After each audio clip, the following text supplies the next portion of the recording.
سلام دعنا هبلي كم يوعلكم خبركم تملكتنا لك ساعة 6 فرعون كوين لون الساعة مرتنا يوم استفلا زينة تاتون حيزنا قريبنا لنا زينة بمقرب أنا لوام قبر كدان بسم الله صومي استوديو تلفزيون تقرأ مساخم كنت أنحينا نختكتاتلنا دما أدمنا أيو مس حيلتات صرا مخته تግራይ ዕጥቂ ሒዙ ዝርከቡ ተጋሩ በሰላማዊ መንገዲ ናብ ንቡር ህይወቶም ክምለሱ ብሄራዊ ክልላዊ መንግስቲ ትግራይ ውሳነ ሕሊፉ ቤት ምክሪ ፈጻሚ ስራሕ ብሄራዊ ክልላዊ መንግስቲ ትግራይ ሻድሻይ ዘበን መበል 12 ኣብ ዘካየዱ ስራሕ ኣኼባ ኣብ ክልተ አጀንዳ ተመያይጡ ውሳነ ከም ዝሕለፈ ኣፍሊጡሎ ሃይለ ሚካኤል ገሰሰ ከም ዝዕቀርበልና እዩ ቤት ምክሪ ፈጻሚ ስራሕ ብሄራዊ ክልላዊ መንግስቲ ትግራይ ሻድሻይ ዘበን መበል 12 ኣብ ዘካየዱ ስሩዕ ኣኼባም ኣብ ክልተ አጀንዳታት ተመያይጡ ውሳነ ከም ዝሕለፈ ኣፍሊጡ ፈለማ እቲ ቤት ምክሪ ብፍላጥ ይኹን ብምድንጋር ካብ መጋቢት 2017 ዓ.ም ጀሚሩ ምስ ሓይልታት ፀረ መኸተ ትግራይ ዕጥቂ ሒዞም ዝርከቡ ተጋሩ ብሰላማዊ መንገዲ ናብ ንቡር ህይወቶም ተመሊሶም መነባብሮኦም ብኣግባቡ ክመርሑ ብምግባር ኣብ ትግራይ ኮይኖም ህላወን ድሕነትን ህዝቦም ክረጋግፁ ዝከኣለሉ ዕድል ክወሃቦም ከም አጀንዳ ሒዙ ተመያይጡ ዝወሰነ ኮይኑ ነፃውዒት መንግስቲ ተቐቢሎም ኣብ ዝሓፀረ ግዜ ናብ ዓዶም ንዝምለሱ ተጋሩ ብዘይ ምንም ፀገም ናብሮኦም ንክመርሑን በብዝምጥኖም ዓውደ ስራሕ ንክዋፈሩ ዘኽእል ደገፍ ክግበረሎምን ዘኽእል መፈጸሚ መስርሕ ማንዋል ኣጽዲቖም ነዚ ዝምልከት ቢሮ ሰላምን ጸጥታን ትግራይ ኣብ ቀረባ ግዜ ዝርዝር መብርሂ ከም ዝህበሉ እቲ ቤት ምክሪ ፈጻሚ ስራሕ ኣረዲዩ ካልኣይ አጀንዳ ቤት ምክሪ ፈጻሚ ስራሕ ብሄራዊ ክልላዊ መንግስቲ ትግራይ ድማ ኣፈጻጽማ ብሄራዊ ምትእኻብ እቶት በፂሕዎ ዘሎ ደረጃ ዝምልከት ኮይኑ ነዚ ብላዕለዋይነት ዘተሓብር ዘሎ ዓብዪ ኮሚቴ ዘዳለዎ ሪፖርት ስራሕ ገምጊሙ ነዚ መደብ ኣብ ምዕዋት ደቂ ትግራይ ዝነበሮም ተሳትፎ ዕዙዝን ተስፋ ዘስንቕን ኮይኑ ብቐጻልነት ትግራይ ኣብ ዓርሰ ምርኮሳኣ ዝተመስረተ ዝተዋሃደን ካብ ግዕዚና ዝረሓቐን ኣገባብ ተመሪሑም ነቲ ጸላኢ ኣብ ልዕሌና ኣንቢርዎ ዘሎ ዕፅዋ ኣብ ምቅላል ህላውናን ድሕነትናን ኣብ ምርጋፅን ብዕቱ ንኽስራሕ ነቲ ዓብዪ ኮሚቴ መምርሒ ስራሕ ሂቦሎም ናይዚ ብሄራዊ ምትእኻብ እቶት ቀንዲ ዕላማ እቲ ጀኖሳይዳዊ ስርዓት ንዘካይዶ ወራር ኣብ ምምካት ዋጋ ንዝኸፈሉ ሓርበኛታት ንምሕካም ዝተመዛበለ ወገን እግሪ ንምትካልን ትግራይ ካብቲ በፂሕዋ ዘሎ ጉድኣት ንምሕዋይን ማእኸል ዝገበረ ምዃኑ ብምግላጽ ብምዃኑ ድማ ደቂ ትግራይ ነዚ ቅዱስ ዕላማ ንምዕዋት ዝጀመርዎ ዘበራትዕ ተሳትፎ ክሕይሉ ትግራይ ዓርሰ ምርኮሳኣ ብደቃ ከተረጋግፅን ኩሉ ትግራዋይ ሓድነቱ ኣስጢሙ ንቅድሚት ክምርሽ ቤት ምክሪ ፈጻሚ ስራሕ ብሄራዊ ክልላዊ መንግስቲ ትግራይ ጻውዒት ኣቕሪቡ ከም ሓበሬታ ቤት ጽሕፈት ፕሬዚደንት ህዝብን ሰራዊትን ትግራይ ንዳግማይ ኩናት ጽንተት ዝህንደድ ዘሎ ጆኖሳይዳዊ ስርዓት ብልጽግና ምስ ዕጡቃት መሐመድ ሓምዳን ደጋሎን ካልኦት መሻርክቱን ኮይኑ ኣብ ልዕሊ ሰራዊትና ንዘካየዶ መጠነ ሰፊሕ መጥቃዕቲ ሰራዊት ትግራይ ከም ዘፍሽሎ ኣፍሊጡ ህዝብን ሰራዊትን ትግራይ ንኩሎም ደመኛታት ጸላእቱ ኣምኪኑ ህልውንኡ ከም ዘረጋግጽ ድማ ማእኸል ኣመራርሓ ሓይሊ ምክልኻል ትግራይ ግልጽ ገይሩሎ ኣታክልቲ ክፍለ ትሕሶት መግለጺ ከም ዝስዕብ እዩ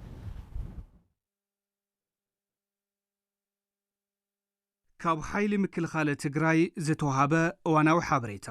ዕሱብ ሰራዊት ስርዓት ብልጽግና ምስ ዕጡቃት መሐመድ ሓምዳን ደጋሎን ኣርሴፍ ካብ ዝተፈላለዩ ከባብታት በኣስገዳድ ዝኣከቦም ምልሻታትን ካልኦት ዕጡቃትን ሒዙ ብዕለት 25 ወርሒ ሓምለ 2018 ዓ.ም ኣብ ዞባ ምዕራብ ትግራይ ብኣንፈት ሸረሪና ኣብ ልዕሊ ሰራዊትና መጠነ ሰፊሕ መጥቃዕቲ ምኽፋቱ ብእዋኑ ብመንግስቲ ትግራይ መግለጺ ከም ዝተዋሃበ ይዝከር ኣብቲ ቦታ ዝነበረ ሰራዊትና ነቲ ብወገን ዕሱብ ሰራዊት ብልጽግና ዝተኸፈተሉ መጥቃዕትታት ብመስተንክራዊ ጀግንነትን ጽንዓትን ተዋጊኡ ብምምካት ኣብ ልዕሊ እቲ ዕሱብ ሰራዊትን መሻርክቱን ሰፍ ዘይብል ኪሳራ ኣብፂሑን ብኣሽሓት ዝቁፀሩ ሞትን ቁስሉን ብምግባር ካብ ሕሞራ ክሳብ ጎንደር ኣብ ዘለዋ ትካላት ጥዕና ብውግኣት ዝተጨናነቓሉ ኩነታት ተፈጢሩ እዩ ሕዚ እውን ኣብዚ ከባቢ ዝርከብ ሰራዊትና እቲ ልሙድ ናይ ዓወትን ጀግንነትን ታሪክ ፈጺሙ ንቐጻሊ ተልእኽኡን ዝበለጸ ዓወትን ርጋጽ ቁመንኡን ኣቀማምጡን ኣመዓራሪው ድልው ኮይኑ ይርከብ ብወገን ጀኖሳይዳዊ ስርዓት ብልጽግና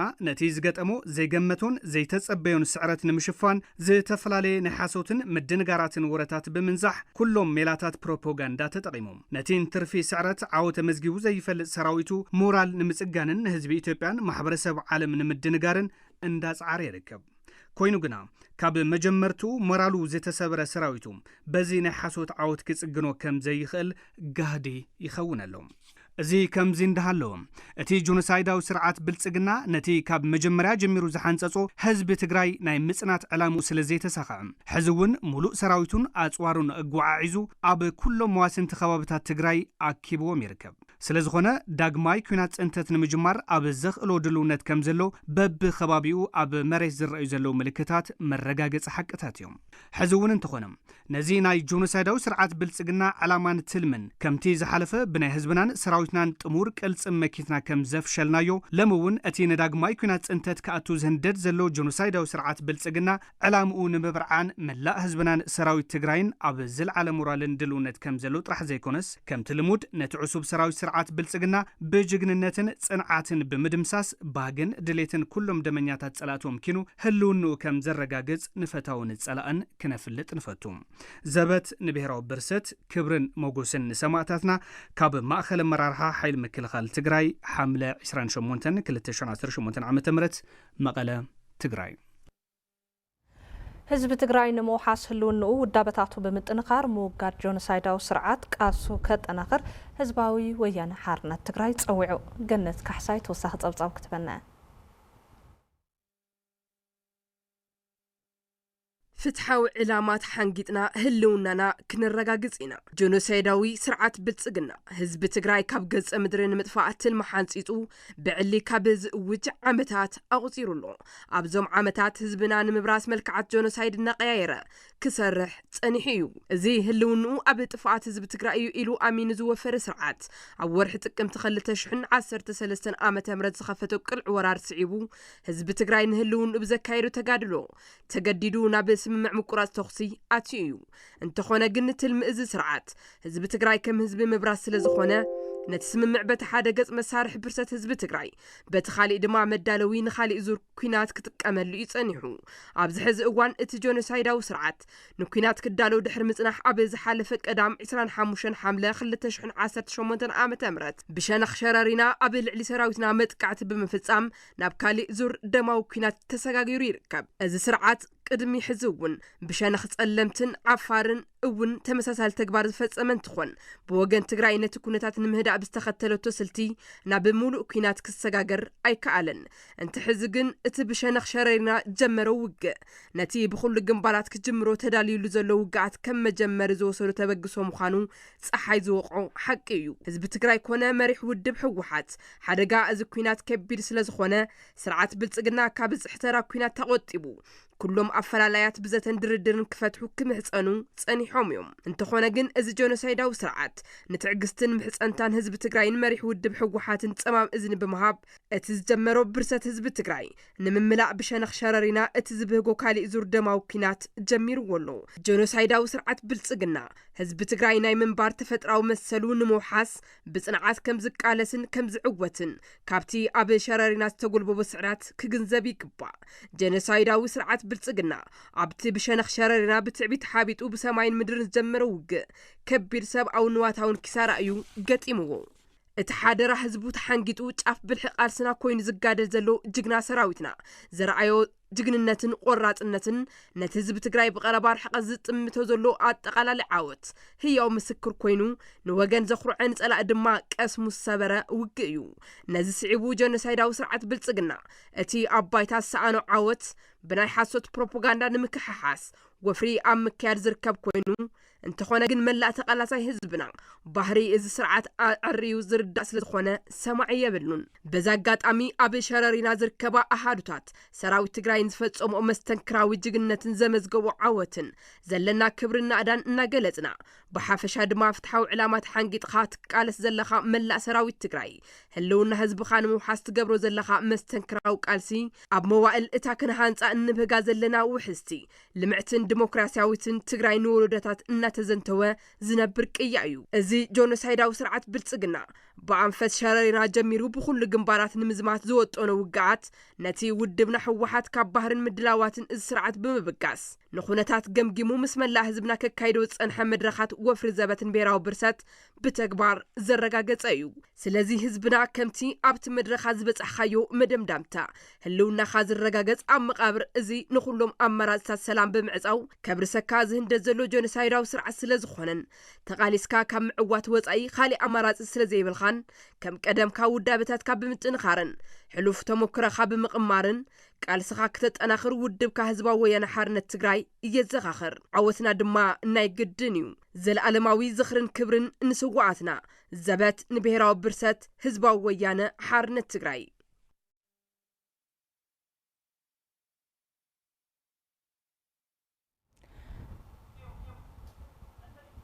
حملة 28 عامة مرت أما أخل معقوب تمزابلتي 7 كاري زوقع حيال برد النفاسن تحوصو زناب نايميتن 7 مرح صدرات تمزابلتي مثل اليوم فريسو كلتشحن 500 تمزابلتي أو كبير حدا قودي أم كم زركبو اتما أخل عفليتو منغستاون زي منغستاون أكالات أقات إموزلو حدا نمدحان زخالو حاجز كقبرو اتم تمزابلتي سويعم نزرزرو قبر مدهن تولد مدهن حملة 28 عامة مرات أب مأخل معقوبة مزابل 7 كاري زوقع حيال برد النفاسن الصحاوس وزناب أب تفنقل تقودات كم زب صحة تلفزيون تقراي نافتبوتا تنكساقيسو الرقاقيس اللوم زميني واقعي وانديني قليل قارل كنت مهنول وي 28 حملة أو مأخل معقوبة تفنقل 7 كاري حيال زنا وحيال برد زنيو أو عبيت عدن شماغلتاتن هزاناتن خبير حرقا أو صحلو بزي حيال زناون برد المغنيات لعلي خلت شحن 500 تفنقلتي لو معنتي مدقس يولومي تريو لهم عاوزا خاوزي أطرح لعلي 14 مطللي معقو تفنقلتي يو فريس زلو ما يوقعوا مانقو تمرسو حف بيلهم دي أجيرو قلبت أبيلون لدحريس كل برد أبزيات وعينا حمجة إنها مكة ما دقسية ما نبرية فارسني عاوزة ما أخل ميدا قريني خو أنا زي عاوزة تري والله بنقربيلو تري اللي خاجة زي ترحو إنه ما يوعن الله زنورة نورة يقول كله ما يأتي ويو أخلي حرج أي إنجراي كي ترفر أيو حجوكات داري رز حضري بالليل شدشت عامتنا أو تشاچا أو كمزي أبرها وشجر ترقرقنا نركب جزا فريس زلس حدا مردعت تتقبر خالن ون بسويس أيو عراتن بملء بسويس أي خال بحال يلن حراوج بحال يلن كذا بقى بقلت فرادة تترد أنا يزول بمغنيات اتحيال زناب ناي 170 مرحت صدرات مزابلتي مسألة اليوم فريسو لعد خلت شحن 500 تمزابلتي أب خبير حدا قاودي أونكم زركبو أتحبا باريت مأخل معقوبة تمزابلت 7 كاري ويزورو سلام قبريها نسقالي سان أيال زناولا نحنا بطعمي حماقنا ورأينا النبر كلهم زلهم حواتنا بدق زلهم تنورانا رايوة تحاورنا تسفى غيرنا نيرنا هزم تسفى يلن نحنا موتينا مالتيو ناي تمزابلت تسقم زفتح بزيلا قنف نام مربطهم مملاس مغاني يوم قليتهم النازلو سلازي بلا علماي بتاحت الشقا أو خبير حرقا أو خبير صغايهم زلو سلازي نحقزنا أدحننا شارشة عمت أو كيندا خبير صغاينا حلف لنا حقزنا يقولوا شعل خونا نخون حقزنا تسفى نقبر خم هزقن ما أتصلعنا تتفطرنا إنا نبل قالتيفكم ردنا قالتيفكم زقبار قوارلنا كميلة 5 حدر ندعي أبي 5 حدر ونا يفلتني هو أبزاج كانت حذيرة مويتة محدارة أيو انتيتون وعينني إيه سلازس مفتحي كام منقستي كاقورت سناي يقورلنا قلت فيلو كابلم ليتي تحلف بقولتوف لما ربتنا بقى كمل سنة زملكتهم أكلات ون أو زي تواسعت خوينهم لما ربتنا خملسنا إيتو مفتح أومات زي زبان سمو دق مالت مكم أملاك زي هربوا على مكم كن حدر خزي خاي وقع اللي ماي أبزوانا إلفسس الله أب مأخل معقوبة مزابلت 7 كاري أفتم زحالفو 3 ورح تراح بس إنت مدحانيت مقبن شدشت تمزابلت هيوتهم كم سقانو تلفزيون تقراي مصبصاو بيذكر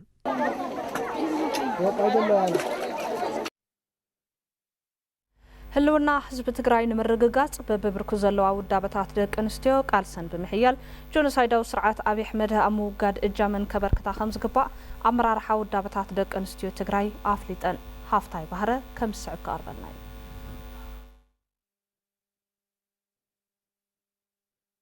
ህዝቢ ትግራይ ካብ መረበቱ ተመዛቢሉ ላዕላውነት ግዛእታዊ ሓድነቱ ከይተረጋገጸ ኣብ ልዕሊኡ ቅሉዕ ኩናት ተኸፊትዎ ኣብ ዝኸፍአ ስቃይን መከራን ከም ዘሎ ምስ ቴሌቪዥን ትግራይ ጻንሒ ዝገበራ ኣመራርሓ ኣብያተ ዕዮን ውዳበታትን ደቂ ኣንስትዮ ትግራይ ገሊጸን ደቂ ኣንስትዮ ትግራይ በተለይ ተመዛበልትና ኣብ ከቢድ ፀገም ኣብ ከቢድ ሽግር የለዋ ይሞት ኣለዋ መድሓኒት የለ ኩሉ ነገር ተዓፂኑ እዩ ፀላኣ ከዓ ብኩሉ ኣጫጫ መሬት ትግራይ ቆራሪሱ ትግራይ ካርታ ለብላ ንክተርፍ ይልሰርሕ ኣሎ በጀት ከልኪሉ ብሰላሕታዊ ፅንተት ህዝቢ ትግራይ ካሃልቕ ክጠፍእ ነይሩ ያ ክበሃል ዝገበሮም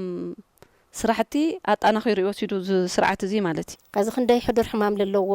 ማሕበረሰብ ደቂ ኣንስትዮ ትግራይ ንረግፋ ኣለዋ ኣምቡላንስ ከይመፃ ኣብ ጥዕና ትካላት ከይወልዳ ድሕሪትና ፅንተት ኩናትኮ ልድሕሪት ኮ ተመሊሱ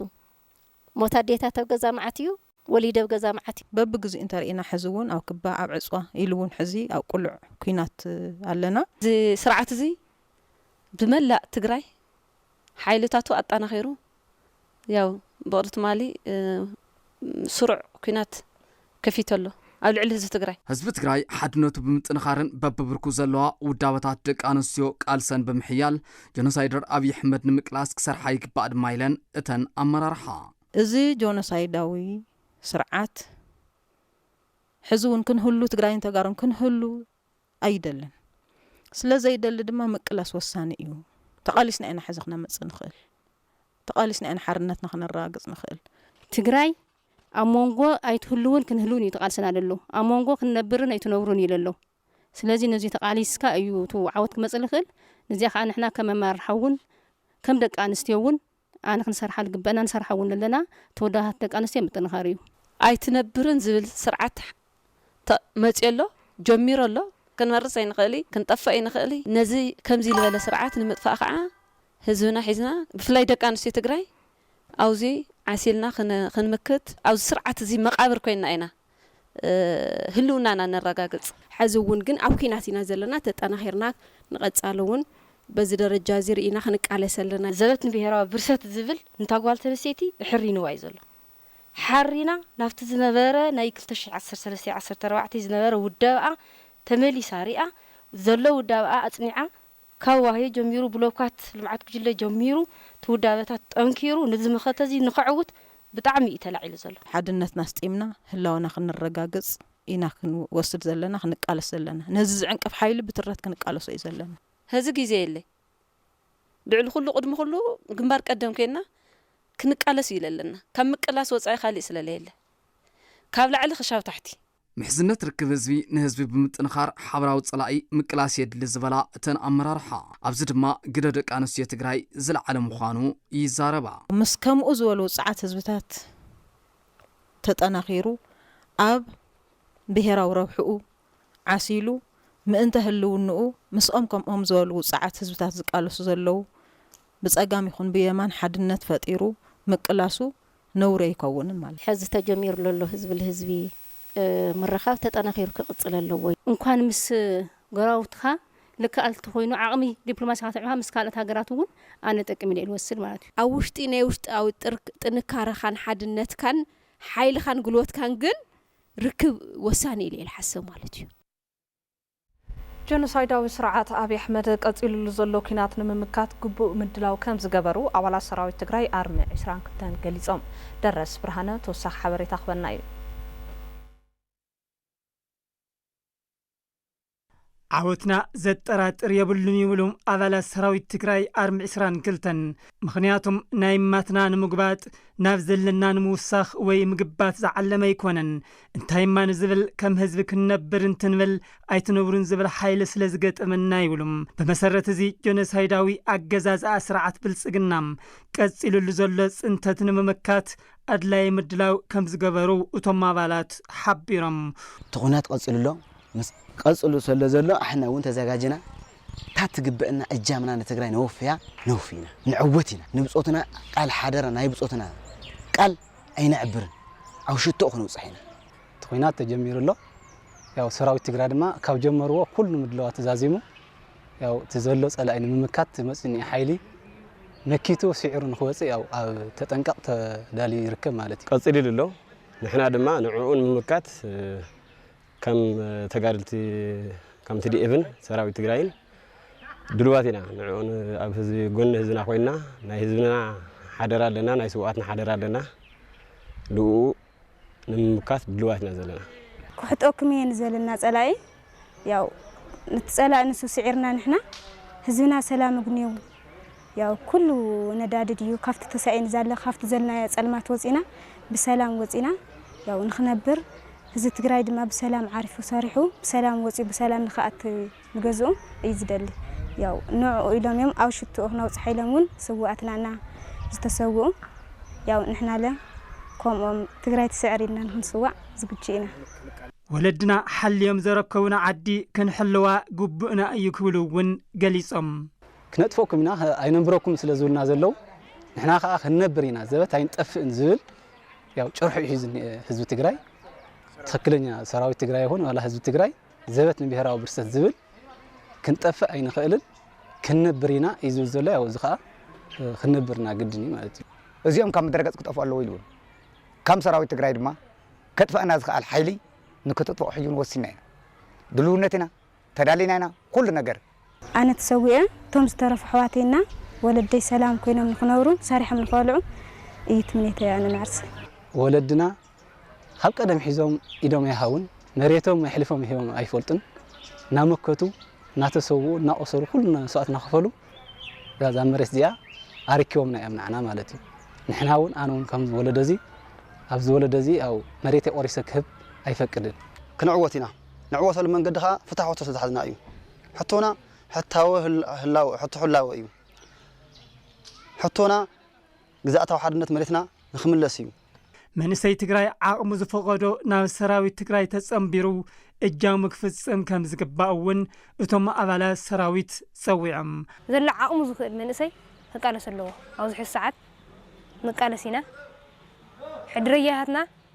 ነክብርና ናይ መወዳእታ ዓወት ንኽንበጽሕ ኩሉ ዝምልከቶ ብደጀ ይኹን ኣብ ግንባር ይኹን ዝምልከቶ ይኽእል እየ ዝብል ድማ ብምስላፍ ላፍቲ መጨረሻ ዓወትና ጽርዝ ክንበጽሕ በዚ ኣጋጣሚ ጻዕይተ ከርብ መንእሰይ ትግራይ ሕዝውን ክሓስብ ኣለዎ ክመልእ ኣለዎ ክስልጥን ኣለዎ ክበቅዕ ኣለዎ ሓበራዊ ጸላኢ ንምምካት ሕብረትን ሓድነትን የድሊ ዝበሉ ኣባላት ሰራዊት ኣርሚ 22 ህዝቢ ትግራይ ሓድነቱ ከጠናኽር ይግባእ ኢሎም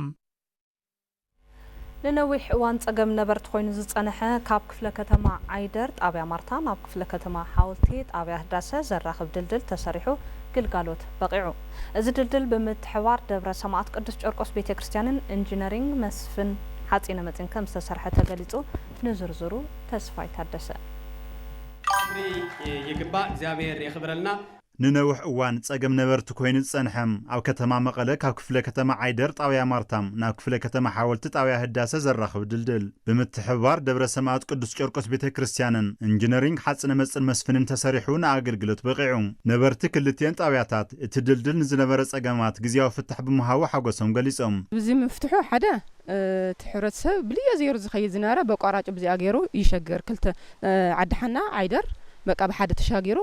ቤተክርስቲያን ክመጽ ይኽእል ዕዳጎ ክገብር ይኽእል ንሕብረተሰብ እዚ ምግባሩ ብጣዕሚ ክብረለና ማለት እዩ ዳርጋ ዝቦታ እዚ ንዓድሽ እንደሕኒና ዓይደር ይኽራኸውና ዝኽኣሉ ልመስፍን ብጣዕሚና ነመስግን ምስ መስፍንውን ህዝቢ ዓይደር ህዝቢ ዓይድሽ እንደሕኒውን ብሓቂ ምስግንታና ወሰን የውሊ የቀንዴልና ክብረት ያበልና ማኔጂንግ ዳይሬክተር ኢንጂነሪንግ ሓጽነ መጽን መስፍን ኢንጂነር ተሰማግደይ እቲ ድልድል ግዜያዊ ፍታሕ ምዃኑ ብምግላጽ ኣብቲ ከባቢ ዘላቕ ፍታሕ ንምምጻእ ብቐጻልነት ከም ዝስርሑ የረድኡ درجو بزحلوه ناي ملحم سرح تتقيمنا هنا قليل ونا يكونن سبسل السغاغر له كعا انجينيرينج اناليسيس وانت سرح لي ولا نا 10 متر يزغمت ነው حاتو هيتون لعل كرن كلا نا 4.5 كن كوابي سلازفلاله صفحاتو نا 2 متر كاب 1.5 شعك لتكود كان زخلت حسابي غيرنا هنا جميرنا بعبينا ب25 شع 30 مليون زحتت سلز نبريتو قالوا واي فيز نصنح ايو نجي زبل مالتي كندو زاكلك وصاي حزين وصا خبدي لنا سلز حسبنا التدلدل اب علتاو منقسقاسن محبراو ركبن نبرت تكباب زنبر صقن كم زفتح زغلصوا محدار كفل كتما عيدر ايتهفتم ريتام ሙሉ ወጻታት ትድልድል በኢንጂነሪንግ ሓጽነ መጽን መስፍን ዝተሸፈነ ምዃኑ ይገልጹ መስፍን ሙሉ ብነጻ ይሰሪሕዎ ካባና ሕቶ ጥራሕ ይቀሪብሉ ናይቲ ህዝብ ስቃይ ጥራሕ ይቀሪብሉ ክፍለ ከተማ ዓይደር ሕዝብ ዘለዎ በጀት ሕጽረት ከም ዘለዎ ናብ ግምት እትዩ ሙሉ ብናይ ባዕለይ ክሽፍኑ እቲ በጀት ሲሉ ሙሉ ብጣዕሚ ብዘገርም ኣብ 3 ወርሒ ኣብ ዘይመልእ ሰሪሑ ረክቡና ኣሎ ማለት እዩ አማሓዳሪ ደብረ ሰማት ቅዱስ ቂርቆስ ቤተክርስቲያን መልአከ ምህረት ቆሞስ አባ ወልደ ስላሴ እትድልድል አብዛ ሓፀረ ጊዜ ተዛዚሙ ንአገልግሎት ክበቅዕ ዝገበሩ አካላት አመስግኖም ተስራሕ እዚ ጥራሕን ቤተክርስቲያን ኢልና ይኮንናን ሰሪሕናዮ ንህዝብናስ ትምህርቲ ክመሃር ተኮይኑውን መብራህቲ ክንገብረሉ ኢና ሕዚ መብራህቲ አው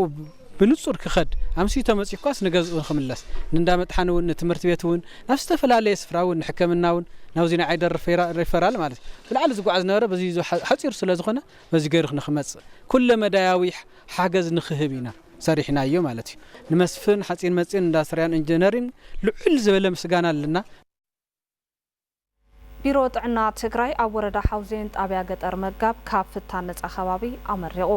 ተወካል ቢሮ ጥዕና ትግራይ ኣይተ ነጋሲ ገብረ መስቀል ነፍሲ ወከፍ ስድራ ሕማም ክከላኸል ዝኽእል ጽሩይ ከባቢ ክህሉ ዝተዋደደ መሪሕነትን ህዝቢ ዝጠልብ ኢሎም ካብ ፍታን ነጻ ከባቢ ምፍጣርን ሕድሕድ ገዛ ሸቓቕን መሕጸቢ ኢድን ምስራሕ ካብ ሕማም ኮሌራ ታይፎይድ አሚባ ጃርዲያ ካልኦት ልዕሊ 15 ዓይነት ሕማማት ከም ዝከላኸል ዝገለጹ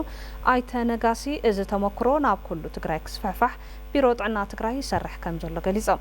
ኣመሓዳሪ ወረዳ ሓውዜን ኣይተ ገብረ ህይወት ገብረ ኢየሱስ እዚ ካብ ፍታን ነጻ ከባብን ምፍጣር ዝተሰርሐ ብሉጽ ተግባር ኣብ 24 ጣብያታትና ንምስፍሕፋሕ ብትኩረት ክንሰርሕ ኢና ኢሎም መተሓባሪት ጥሙር ጥዕና ጣብያ ሲስተር ሓዳስ ከለለ ነበርቲ ከባቢ ካብ ፍታን ነጻ ብምግባር ብማይ ወለድ ዝመሓላለፉ ሕማማት ኣብ ምክልኻል ውጽኢታዊ ስራሕቲ ከም ዝተሰርሐን ሞት ኣዴታትን ኣብ ገዛ ወሊድን ኣብዚ ዓመት ከም ዘይነበረን ገሊጻ ነበርቲ ካብ ፍታን ነጻ ከባቢ ፈጢሮም ካብቲ ክነጻ ብዝኾነ መጎጎን ካልኦን ተጠቒሞም ጽሬቶም ይሕልው ከም ዘለው ብምግላጽ ሰብ ሞያ ጥዕና ብዝህብዎም ምኽርን ሓገዝን ቁሸቶም ካብ ፍታን ነጻ ከም ዝገበሩ ተዛሪቦም ከም ጸጻብ ጥዑማይ ገዛ እዩ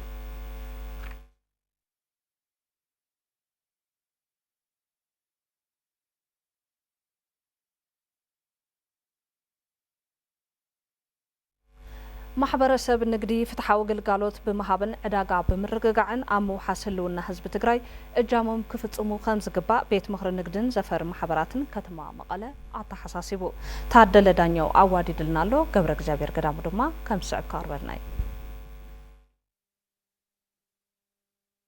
ህዝቢ ትግራይ ሃለዋቱን ድሕነቱን ንምርጋጽ ኣብ ዝገብሮ ቃልሲ ማሕበረሰብ ንግዲ ፍትሓዊ አገልግሎት ብምሃብ ዕዳጋ ንምርጋዕ እጃሞም ክፍጽሙ ከም ዘሎም ዋና ጸሓፊ ቤት ምኽሪ ንግድን ዘፈር ማሕበራትን ከተማ መቐለ ኣይተ በርሀ ኣርከበ ይገልጹ ማሕበረሰብ ንግዲ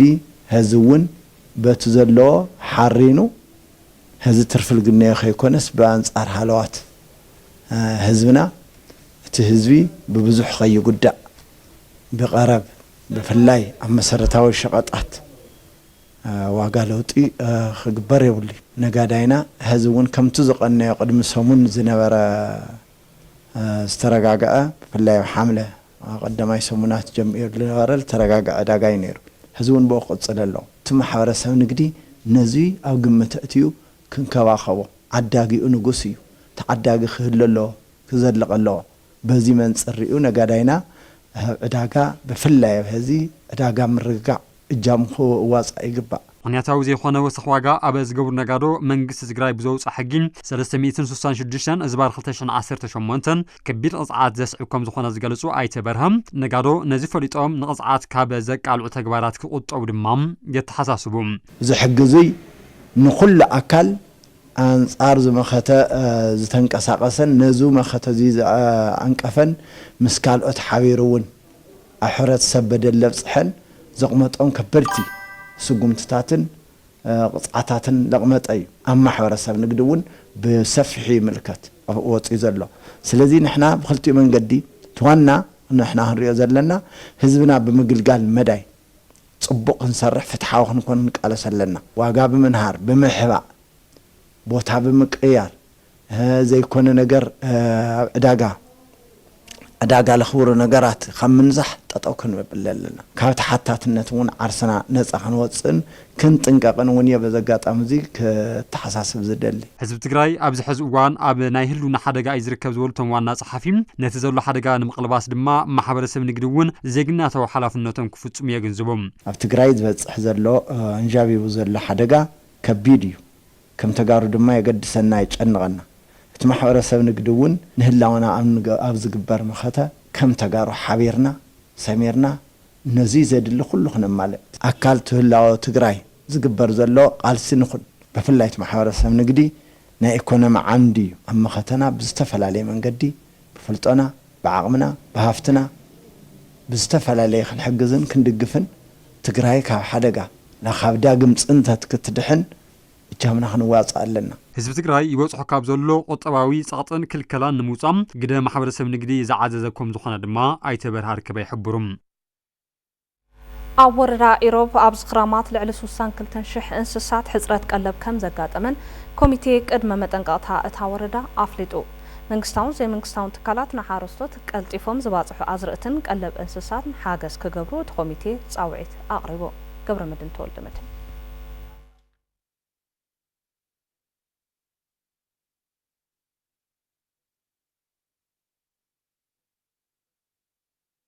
ኣብ ወረዳ ኢሮብ ኣብ ዝክራማት ዝናብ ብዘይ ምዝናቡ ኣብ 6 ጣብያታት እታ ወረዳ ክዝራእ ዝግብኦ 778 ሄክታር ተሓራሳይ መሬት ዛጊድ ዝበቆለ እኽል ከም ዘይብሉን ቀልጢፎም ዝባፅሑ ዝራእቲ ብምትእልላሽ ዳግም ዝዝረአሉ ኩነታት ኣብ መምችቻው ከም ዘሎ ኣባል ኣመራርሓ ቴክኒካል ኮሚቴ ቅድመ መጠንቀቕታን በዓል ሞያ ሕርሻን ቤት ጽሕፈት ዘፈር ቁጠባ እታ ወረዳ ኣይተሓይሽ ሃይሉ ይገልጹ 18 19 ክረምቲ ኩነታት ያው ከም ዝፍለጥ ክሳብ ሕዚ ምንም ማይ ዘጀመረሉ ኩነታት እዩ ዘሎ ማለት እዩ سنة قدامي سمون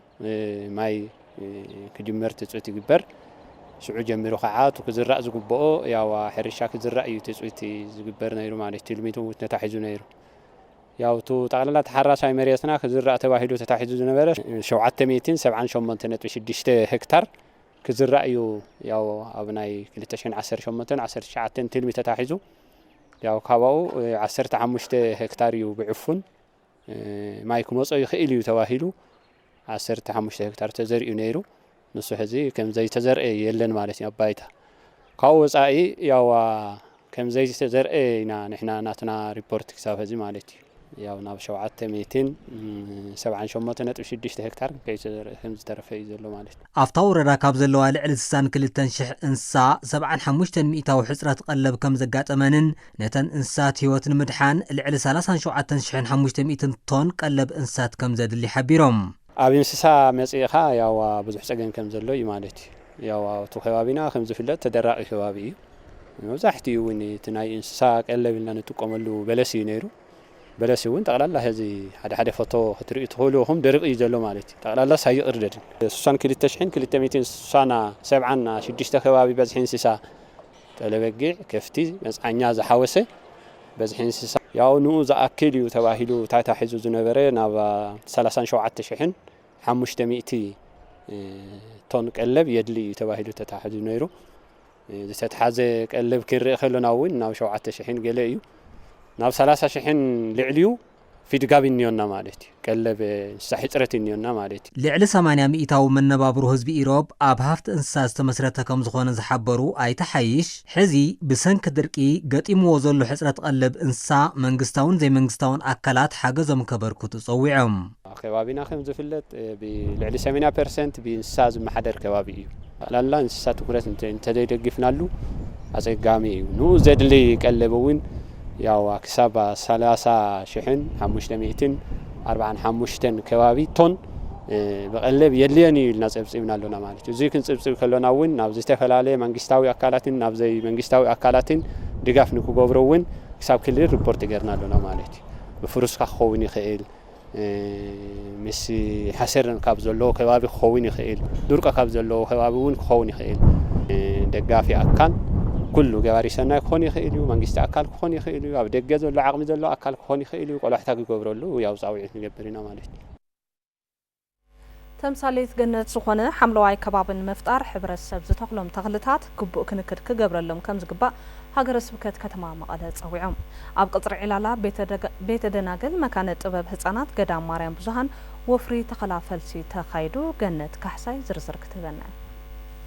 منبر سلامة أرثوذكس توحدو تجري هاجر سبكت زوا مقالة مثل استفالاليا مقبار سنة وش تعدي عبد قطري قدام مريم بزهان بيت دناقل علالا وفري تخلافلسي أساليدو أبت وفري أباس هاجر سبكت زوا مقالة بزو أبونا إيساياس ترخيبهم يوم حملة واي كباب مفتار تمثاليت جنتي زبالو سبكا قوائي زبا مقالة ملعك سلطانات قبر سلاسة حشا سب خدان كم زمعرك خلو كبابنا بتخلكنا معرقو يقبايلهم تخلي جنتي إتينك أجنت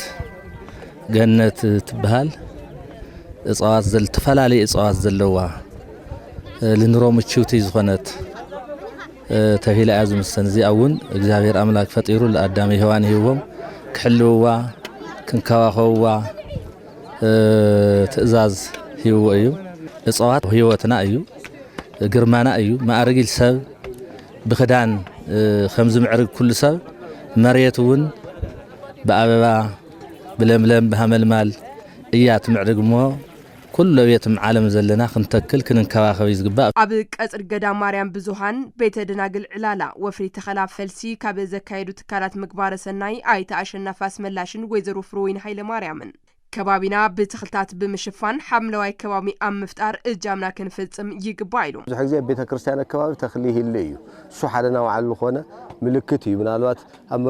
ጉዕዞ ትኸደ ተለኸ ተራራብ ገለ ብጣዕሚ ዱር ዝኾነ ነገር ታሪኽ ፎር ሹር ቤተ ክርስቲያን ወይ ገለ እዩ حدث كتتل فترة نجاري مأمانا الجور لو كتتلي تخلقين wherever you كل لو not only بيت كريستيان أو كل بوتا كلني وهي وتوصل الإخوان ككبابينا جدا منفس أو بوتا بيت كريستيان زي كونس أو كلاتنا جزاوتنا كم زي تخلق نتكل نا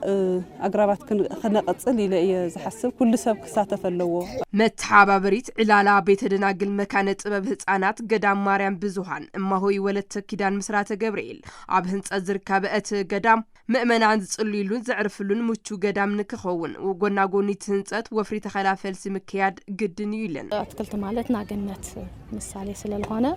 قدن مستابي تكرسيان عندنا أتكلتك هللون كللون تدخل عندنا أولي بيو تولي عندنا أنا كرسان ملكتي سبب صارت لجور اللو كرسان صارت لجور سلالغانو مستوي تكرسان مستحدش تكرسان للو حاويرو بحد خوينو لفت فصامي السم كعبيت ويتكرسان مقدا ويتكرسان لجرما مكوسي لو نكرسان متقام سلالغانو كبيرو حرشان حفت فترون تجراي ترخبو بعل مويا دن لمعات اي تتصقاي تخلاي حبرتسب قدم اندهرن تخلا زلو ممرحتات بمتكبار زي تخلون فلسات نابربحك علوم يقبايلو تا تصلحت ويك علامه قديدنا تا تخلي مسدلنا يا تا لعلوي تحمدنا مجمريان اتي كاب دحريناتي ناي تحت حمد ون نقطو زلنا مالتيو سلازي اسو تخيلنا مسودانا ياو دغعون نقبر اللي يزقبنا تقول قوات العقاو نقبر اللي يزقبا كاو مستتخلاون دحر تخلا تخلينا طرح كنا نسئلنا كنكير يزقبنا دحر تخلاون مصينا كنكن نقبر اللي يزقبنا